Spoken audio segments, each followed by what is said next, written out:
সকাল সকাল ঘুম থেকে উঠে চলে এসেছি এক বস্তা ব্রেকফাস্ট নিয়ে। যাই হোক, আজকের ব্রেকফাস্টে ছিল শসা, ছিল বিস্কিট আর ছিল সাথে পেঁপে। আর পাকা পেঁপেটা কিন্তু আমার ভীষণ প্রিয়।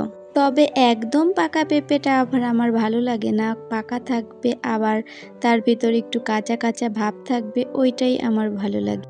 আজকে ভাবছি আমি সারাদিনে কি রান্না করব সেইটাই তোমাদের সাথে বরং শেয়ার করি। কথা বলতে বলতে তো ব্রেকফাস্টটা শেষই করলাম, চলো এবার দুপুরে রান্না করা যাক। দুপুরে রান্না করব আমার পছন্দের চিংড়ি মাছ আর আমার বড়বাবুর পছন্দের পাঙ্গাস মাছ। তো চলো আগে চিংড়িটাই রান্না করি। আলু পুঁই শাকের সাথে চিংড়িটা কিন্তু দারুণ মানায়। এইটা অনেকটা নর্মাল খাবার হলেও এইটা খেতে কিন্তু ভীষণ টেস্টি হয়। মাছগুলো মাত্রই ফ্রিজ থেকে বের করেছি তো অনেকটা ঠান্ডা, আমার হাত তো পুরো অবশ হয়ে যাচ্ছিল।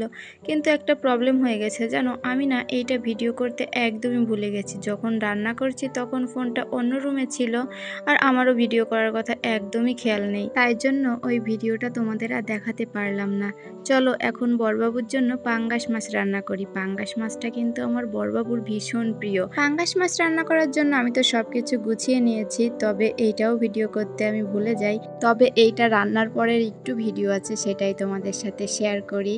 আর আমি কিন্তু রাঁধুনি খারাপ না, কি বলো? রান্নাটা কিন্তু দারুণই লাগছে, তাই না? দুপুরে রান্না তো শেষ, চলো এখন খাই। আর খাওয়া দাওয়া শেষ করে আমি আর আমার বড়বাবু বেরিয়ে পড়ি, আমার একটা ক্লাস থাকে তাই জন্য। আর আমি ওকে বলছিলাম যে আজকে জানো আমি একটা আইডিয়া বের করেছি যে সারাদিন আমি যা যা রান্না করব সেটাই সবার সাথে শেয়ার করব। ভালো আইটেম থাকুক বা খারাপ আইটেম থাকুক, যেটাই রান্না করব আজকে সেটাই সবার সাথে শেয়ার করব।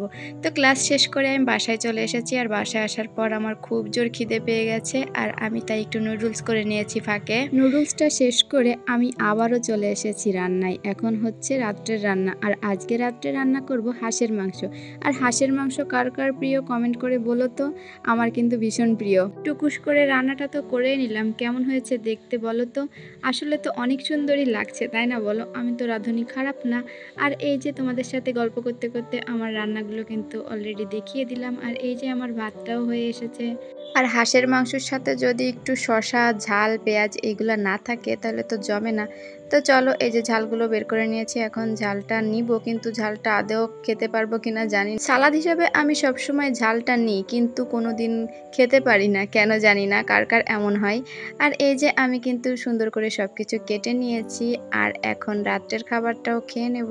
তো সবাই কিন্তু আমাকে বলো যে আজকের রান্নাগুলো আমার কেমন হয়েছে। তবে সারাদিন আমি যেটুকু রান্না করেছি সেটুকুই তোমাদের সাথে শেয়ার করেছি। রাত্রের খাওয়া দাওয়া শেষ করে বই পড়ছিলাম, আর দেখি যে 1:25 বাজে, আর তখনই আমার আইসক্রিম খেতে ইচ্ছা করে। আর এই যে আমি আইসক্রিমটা বের করে নিয়েছি। আমার আইসক্রিমটা কিন্তু নখের সাথে ম্যাচিং হয়ে গেছে। আইসক্রিমটা শেষ করতে করতে দেখি 2টা বাজে, আর ওই সময় আমার আবার খিদে পায়। তাই আবার একটু নুডলস রান্না করি, আর আমার কিন্তু খিদে পেলেই আমি নুডলস খাই।